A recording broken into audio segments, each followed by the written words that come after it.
السلام علیکم نئی ویډیو سره تاسو هرکلی ویو امید لرم چې تاسو ټول به روز خوشحاله وئ ژوند په مزو کې به وئ سوشل میډیا په مخه باندې تازه خبر رامخې ته شوی و چې مفتي سرداري حقاني صاحب باندې قاتلانه حمله شوې وه چې بیا د هغه قاتل موسی ګرفتار شوی و. دوستانو موسی د مفتي صاحب په سر باندې 100 روپۍ اخیستې وې، چا ورکړې وې، په دې قتل کې د چا لاس دی، ټول معلومات در سره په دې ویډیو کې شریکوم.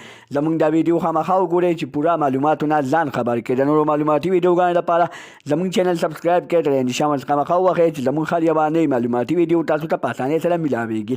قاتل موسی په مفتي صاحب باندې حمله ولې وکړه؟ د مفتي صاحب په سر باندې 100 روپۍ اخیستې وې. ټول حقیقت یې پولیسو ته بیان کو.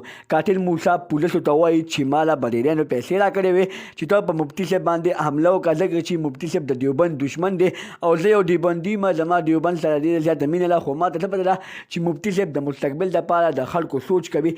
مفتي صاحب یو دیوبندي دی، داسې دیوبندي دی چې دیوبند ډېر زیات خیال ساتلی دی. دوستانو موسی وایي چې ما سره ډېر زیات غټ ظلم شوی دی، ما سره یو تفتیش شوی دی، هغوی ما له پیسې راکړې، ما کې هغوی جذبات پیدا کړل، په هغه جذباتو باندې زه ډېر زیات جذباتي شوم، په ځان باندې پوه نه شوم او ما په مفتي صاحب باندې حمله وکړله.